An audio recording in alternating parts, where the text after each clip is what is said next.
Bien, el tema que me toca exponer hoy día es la sangre. Vamos a ver sus componentes y su formación. Mi nombre es Kleiser Camacho y paso al tercer año. Bien, veamos la sangre. Primero, veamos la definición.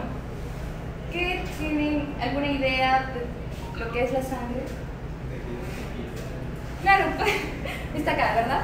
Es un líquido acuoso con elementos sólidos en suspensión que va a tener un movimiento pulsátil y perpetuo y que va a estar contenido en los vasos sanguíneos, ¿verdad?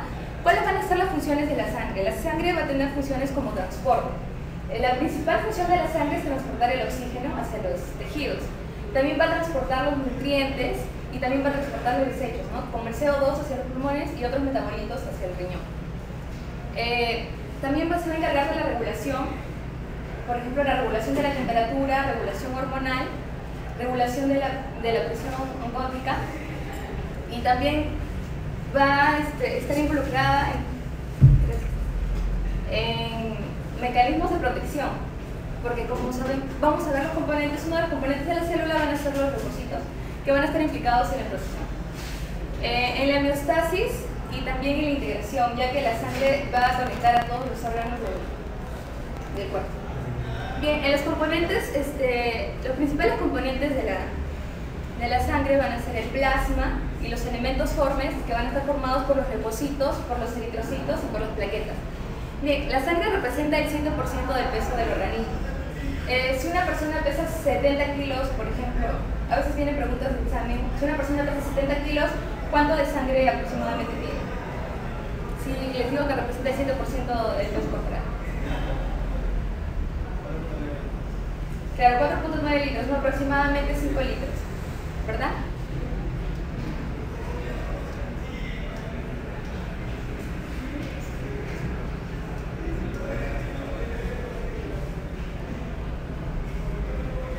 Ya vi. Veamos, entonces, como dije, uno de los componentes es el plasma. Bien, al sacar sangre y al meterlo en centrifugación, se van a formar fases. Entonces, de acuerdo a la densidad de cada componente. Por ejemplo, acá tenemos el plasma que va a estar representado por el 55% total de la sangre. Acá esta fina capa van a ser los leucocitos y las plaquetas. Y en la última parte, que va a estar color roja, van a estar los eritrocitos, que representan el 45% de la sangre. Bien, el plasma representa el 55% de la sangre, pero en relación al cuerpo, no sé si recuerdan, son de la 16, ¿verdad? Ya, si recuerdan sus clases de biofísica o de química, recuerdan que el cuerpo humano, el 40% está formado por componentes no acuosos y el 60% está conformado por componentes acuosos. Dentro de ellos, el 20% es el agua extracelular, que se encuentra fuera de las células, y el 40% va a ser el agua intracelular. Entonces, dentro del agua extracelular, el 5% va a ser de plasma y el 15% va a ser del agua intersticial. Entonces, en relación al cuerpo humano, el plasma está en relación al 5% y en relación al total de la sangre representa el 55%. O sea, es el componente más abundante.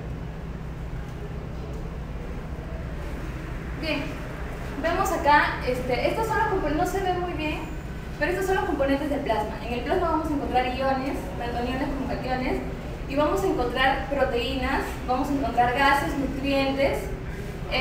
Las proteínas son las que van a estar en mayor porcentaje. Como vemos, no se ve bien, pero estas van a estar en gramos, a diferencia que, por ejemplo, de los iones que están en milimoles, o acá que están en miligramos, los nutrientes, ¿no? Las proteínas van a estar en mayor concentración.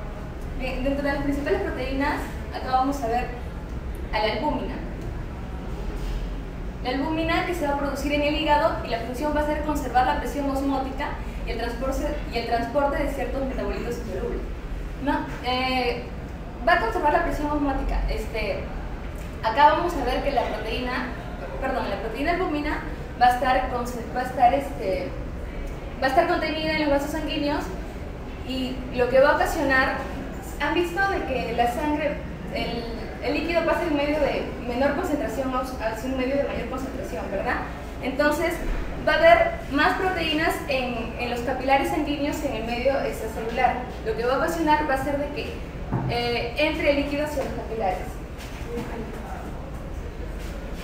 Bien, también va a estar formado, las proteínas que también vamos a ver son las globulinas alfa y beta, que también se producen en el hígado y que la función principal va a ser transportar los iones metálicos, lípidos unidos a proteínas y vitaminas liposolubles. Las globulinas gamma que van a ser producidas por las proteínas plasmáticas, y su función va a ser los anticuerpos de defensa, ¿no? Porque vamos a ver un tipo de estas proteínas son las inmunoglobulinas. Y el fibrinógeno que se va a encargar de formar los filamentos de fibrina. Bien, la hematopoiesis. La hematopoiesis quiere decir la formación de células sanguíneas. Entonces, vamos a ver acá, la hematopoiesis se va a dividir en prenatal y postnatal. O sea, prenatal antes del nacimiento y postnatal luego de que nace el niño. Entonces, en la prenatal vamos a tener las 4 fases: la mesoblástica, la hepática, la esplénica y la mieloide. Bien, la mesoblástica va a estar porque a partir de las 2 semanas de fecundación se van a empezar a formar los elementos de la sangre en el saco vitelino. La hepática va a ser a partir de la 6ª semana. La esplénica va a ser a partir del 2º trimestre de gestación. Y la mieloide va a ser al final del 2º trimestre y que se va a continuar hasta la edad adulta. Bien, entonces la hematopoiesis va a tener lugar en la médula ósea. La médula ósea está contenida en los huesos largos y en los huesos membranosos, ¿no? Con el paso del tiempo, a partir de los 5 años hasta los 20 años, esta médula se va a ir llenando de grasa, y esa médula que se va llenando de grasa se le conoce como médula ósea amarilla. Y la que no tiene grasa, y la que no contiene grasa y contiene estas células que van a formar la sangre, se le conoce como médula ósea roja. Bien, vemos acá un hueso que acá vamos a tener la célula que va a dar origen a las diferentes células de la sangre. Bien, entonces recordemos un poco, ya han llevado biología, recordemos un poco algunos conceptos, ¿no? Células madre totipotenciales, pluripotenciales y multipotenciales. Las células madres totipotenciales van a ser las que van a ser capaces de dar a un organismo completo y van a dar lugar al tejido embrionario y extraembrionario, ¿no? Esto ya lo van a ver mejor cuando lleven biología. Entonces, las células totipotenciales van a ser capaces de dar a un organismo completo. Como por ejemplo, un ejemplo en nuestro cuerpo sería el cigoto. Las células madres pluripotenciales no originan a un organismo completo, pero van a estar presentes en el tejido extraembrionario y embrionario. Por ejemplo, el trofoblasto y el epiblasto. Estos conceptos lo van a ver en embriología, pero el epiblasto es el que va a ocasionar al feto y el trofoblasto el que va a ocasionar la placenta, ¿no? Bien, acá, y las células madres multipotenciales van a ser las que van a tener la capacidad de diferenciarse en un determinado tipo de células. Entonces, las células hematopoyéticas, o sea, las células que van a dar origen a las células de la sangre, van a ser células madres multipotenciales, o sea, estas ya van a dar origen a determinado linaje de células, ¿no? Bien, acá vemos Bien, acá vemos el trofoblasto y el epiblasto. El epiblasto que va a dar origen a las 3 capas embrionarias, y estas capas embrionarias van a dar origen a los diferentes órganos del cuerpo, ¿no? En este caso, la célula hematopoyética va a ser una célula mesodermal. Y va a ser, acá van a encontrar las células multipotenciales. Bien, vemos acá la caracterización de las células madres. Vamos a ver la célula totipotente, que va a tener capacidad de autorrenovación y de división. La pluripotente, que también va a tener capacidad de autorrenovación y también de división, pero esta de acá va a dar origen a un organismo completo a diferencia de esta, ¿no? Luego, esta célula pluripotencial va a dar origen a las células multipotentes, y de las células multipotentes vamos a ver a las células madres sanguíneas. Bien, como les dije, las células que van a dar origen a las diferentes células de la sangre van a ser células madre hematopoyéticas multipotenciales.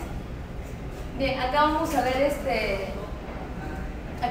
un stem cell que va a dar origen a todas las células de la sangre, ¿no?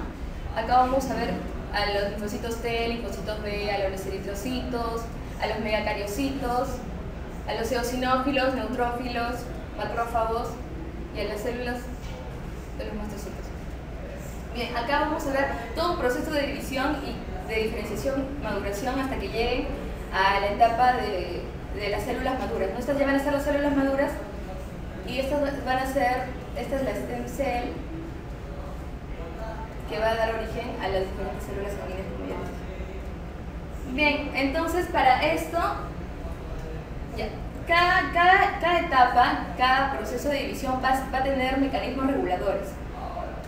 Entonces los mecanismos reguladores más importantes son las citocinas, los factores de crecimiento, las interleucinas, los factores estimuladores de colonias, que van a estar guiadas por estas letras, la proteína alfa inhibidora de macrófagos, alfa, el factor STIL. Todos estos factores van a regular la hematopoiesis. Entonces, veamos acá, los factores de crecimiento, el factor de STIL, los factores estimulantes de colonias de granulocitos y macrófagos, las interleucinas 3 y 7 van a estimular la proliferación de las células madre pluripotenciales y multipotenciales, ¿no? Y acá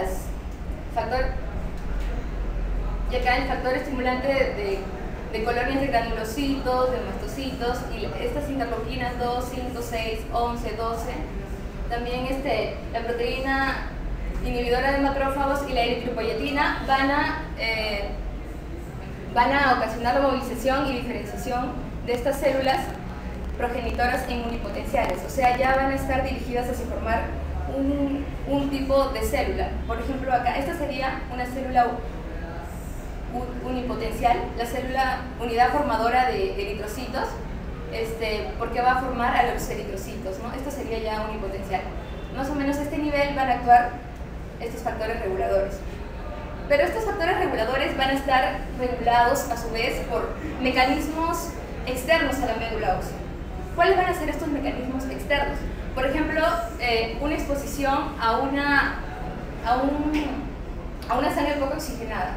O por ejemplo, cuando una persona se va a la altura y por el mismo ambiente hay una menor concentración de oxígeno, entonces la médula ósea va a captar estas señales y se van a liberar estos mecanismos, estas interleucinas, factores de crecimiento, para poder estimular y para poder regular que se produzcan los eritrocitos.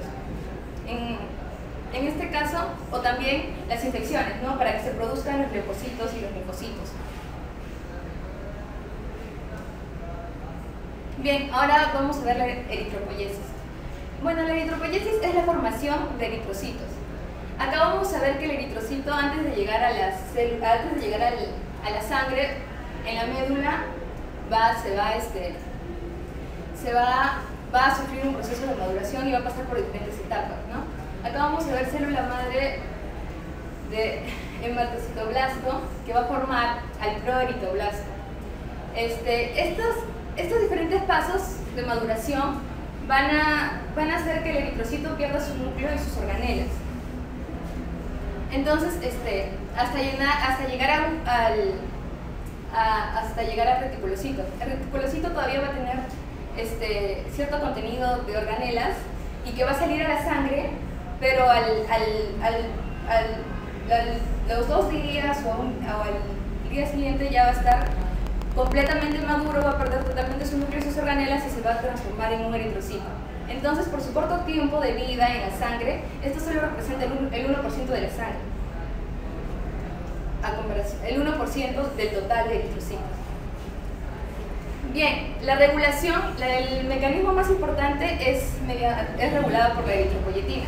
Entonces, pero como ya les dije, para que se produzcan eritropoyetinas se necesitan factores externos, como por ejemplo factores que reduzcan la oxigenación tisular, que podría ser una disminución del volumen sanguíneo, la anemia, hemoglobina baja, un mal flujo sanguíneo, enfermedades pulmonares que no permitan que el oxígeno se una a la hemoglobina. Entonces, todos estos factores hipóxicos van a estimular que el riñón produzca eritropoyetina. Entonces, la eritropoyetina va a estimular a que estas células se diferencien pro-eritroblasto y continúe su diferenciación hasta eritrocitos, ¿no? Entonces, como acá vemos, acá, la oxigenación tisular va a ser el principal mecanismo que va a producir la estimulación de eritropoyetina. Bien, y la maduración de los eritrocitos va a estar mediado por vitamina B12 y por ácido fólico, ya que estas van a estar implicadas en la formación del trifosfato de timidina, que es un componente esencial del ADN. Y bien, al no contar con estos factores no se va a producir un correcto ADN, entonces no se va a poder proceder con la maduración del núcleo. Entonces es por eso que una deficiencia de estas vitaminas en la dieta va a ocasionar diferentes anemias, ¿no? Bien, el eritrocito se va a formar hasta los 5 años de edad en todas las células, en todos los huesos, en la mayoría de los huesos, y ya a partir de los 5 años de edad o a partir ya de los 20 años se va a formar principalmente en las vértebras, en el esternón y en las costillas. Debido a que los huesos largos sufren un proceso de, como les dije, se van acumulando de grasa y no producen tanto como los huesos membranos. Bien, la forma del eritrocito. El eritrocito tiene de diámetro 7 micrómetros y de la parte más ancha 2.5 micrómetros. Bien, acá vemos que tiene una forma bicóncava. Esta forma va a ocasionar de que aumente el área de superficie. ¿Y para qué quiere aumentar el eritrocito el área de superficie? Para que pueda aumentar el intercambio gaseoso, ¿no? El tiempo de vida del eritrocito en la sangre va a ser de 120 días.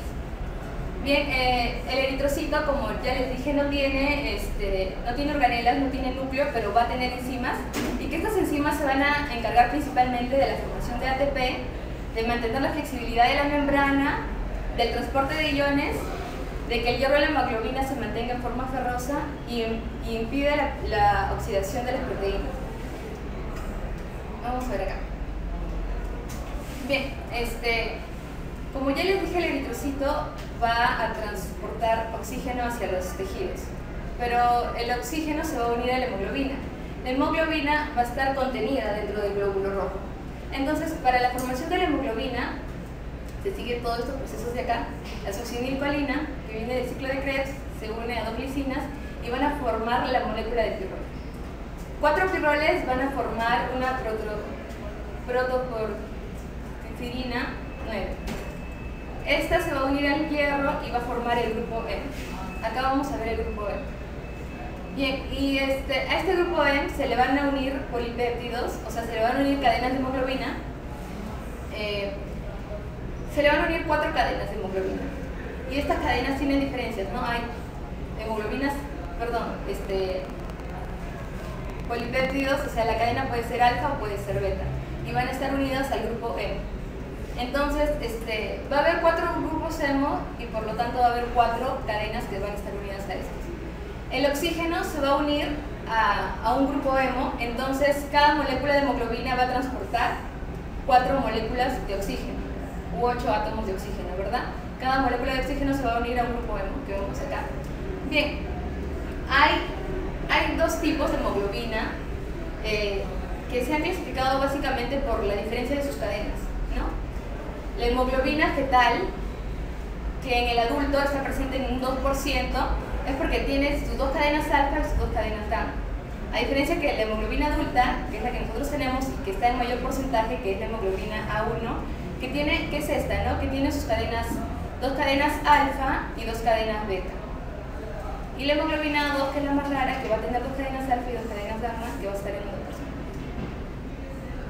Bien, vamos a ver acá la membrana del eritrocito. Bien, la membrana y el citoesqueleto del eritrocito van a ser muy importantes para que éste pueda atravesar los capilares, ¿verdad? Tiene que ser bastante flexible para que no se rompa y para que pueda atravesar los capilares, que incluso son más pequeños que el diámetro del eritrocito. Bien, entonces acá vamos a ver la membrana del eritrocito. Vamos a ver que está formada, el 50% de la membrana va a estar formada por proteínas, el 40% por lípidos y el 10% por carbohidratos. Bien, las proteínas, la mayoría van a ser proteínas transmembrana que van a fijar los elementos del citoesqueleto, en este caso la espectrina, lactina, van a fijarlos a la membrana y van a ocasionar que este eritrocito sea flexible y pueda transportarse por los vasos sanguíneos sin ningún problema. Como vemos acá, si es que se cambia la forma de este eritrocito, bueno, no se ve muy bien, pero ya no va a poder pasar por los vasos sanguíneos, entonces va a causar obstrucción. Bien, también en la membrana del eritrocito van a haber antígenos que van a estar determinados genéticamente y que van a determinar el grupo sanguíneo al cual pertenece una persona. Por ejemplo, si el eritrocito posee antígenos A, va a pertenecer al grupo sanguíneo A. Si el eritrocito tiene antígenos B, va a pertenecer al grupo B. Si el eritrocito posee antígenos tanto A como B, va a pertenecer al grupo AB. Entonces, y si no posee ningún tipo de antígenos, va a pertenecer al grupo O. Entonces, la presencia de antígenos, o sea, si presenta determinado antígeno, va a pertenecer a determinado grupo. Antígeno A pertenece al grupo A, antígeno B pertenece al grupo B. Entonces, bien, vamos a ver que los que tienen el grupo sanguíneo A, ¿qué tipo de antígenos van a tener? Antígenos A, ¿verdad? Ya, pero van a tener anticuerpos diferentes a su antígeno. Porque ustedes saben que los anticuerpos se van a unir a los antígenos, ¿verdad? Los anticuerpos se unen a los antígenos para destruirlos, porque la célula no los reconoce como propio, los reconoce como extraño. Entonces los anticuerpos que van a estar presentes en el torrente sanguíneo van a ser los anti-B. No pueden ser anti-A, porque si no destruirían a sus propias células. Entonces, si es del grupo sanguíneo B, va a tener que tener anticuerpos anti-A, porque si tuviera anticuerpos anti-B, destruiría a sus propias células. Ahora, si presenta los dos tipos de antígenos, no va a presentar ningún anticuerpo, porque de igual manera los reconocería como extraños y los pasaría a destruir. Y en este caso, de que no presenta ningún antígeno, entonces va a tener, en el torrente sanguíneo va a haber antígenos anti-A y anti-B. Es por eso que cuando esto se aplica para las donaciones de sangre, por ejemplo, una persona del grupo sanguíneo O va a ser donadora universal. ¿Por qué?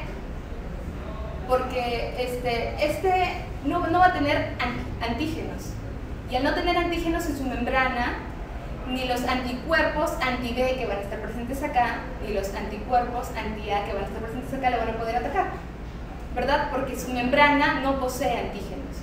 Si su membrana no posee antígenos, entonces los anticuerpos que están presentes en este tipo de sangre no las van a poder atacar. Recuerden que los anticuerpos atacan a los antígenos, ¿verdad?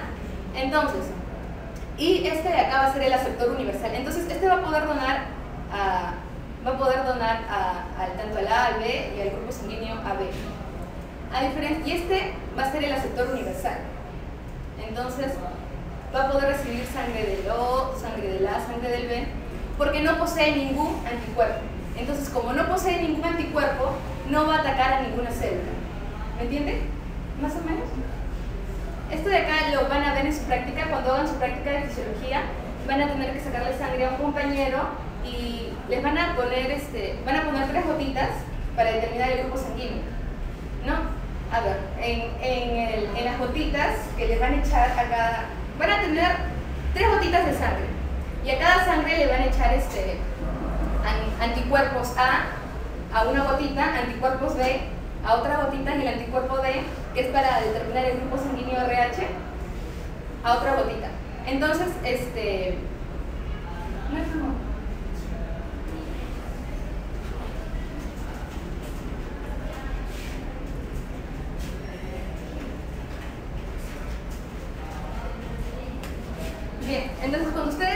saquen sangre a sus compañeros, van a tener acá 3 bolitas. Y acá van a tener 3 tipos de frasco diferentes. Así, bueno. Entonces, este va a tener anticuerpos, anti-A, acá va a tener el anti-B, y acá va a tener el anti-B. Bien, pero con que me entiendan estos dos, no habría problemas. Entonces, si es que, ¿cómo ustedes van a determinar si su compañero es del grupo sanguíneo A, B, del grupo sanguíneo A, B, o que sea del grupo O, que sea AB? ¿Qué va a pasar cuando ustedes echen el anticuerpo anti-A? Supongamos que su compañero sea del grupo sanguíneo A. Si su compañero es del grupo sanguíneo A, ¿qué antígenos va a tener? Antígenos A, ¿verdad? ¿Sí? El antígeno determina el tipo de grupo sanguíneo. Entonces, supongamos que su compañero es del grupo sanguíneo A. Entonces va a tener antígenos A. Y si ustedes le agregan el anticuerpo, ¿qué va a ocasionar? El anticuerpo anti-A se va a unir al antígeno, ¿verdad? Y va a ocasionar una reacción de aglutinación. Y eso es lo que ustedes van a ver. Van a ver, después de moverlo, van a ver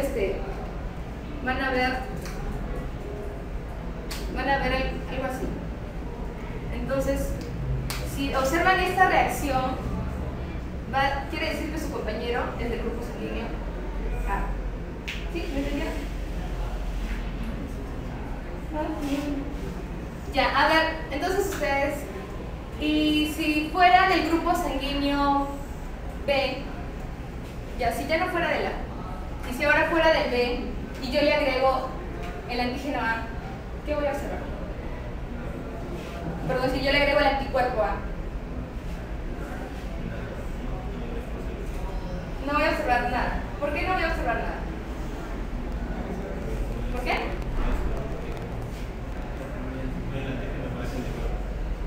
Ajá, exacto. Porque si es del grupo B, ¿qué tipo de antígenos va a tener? Antígeno B. ¿Y qué anticuerpos va a tener? Anticuerpo A. Entonces, si yo le agrego anti-A, no va a haber ninguna reacción, ¿verdad? Bueno, espero que más o menos me hayan entendido. Bueno, eso sería eso. ¿Me entendieron la parte esta? ¿Sí la entendieron? Entonces, solamente para la presencia de antígenos va a determinar a qué grupo pertenece, ¿no? Y esto a su vez va a tener un anticuerpo diferente al antígeno, para que no destruya sus propias células. ¿Sí? ¿En el anti-B ocurre lo mismo? ¿Aglutinación? Claro, a ver. Ahora, ¿qué pasaría si es que nuestro compañero es del grupo sanguíneo AB? No, me refiero al D, si es positivo o negativo para la prueba de RH. Ah, ya. Sí, ajá, también para el grupo sanguíneo de RH, si es que va a presentar anticuerpos anti-D, también se va a observar una reacción de aglutinación.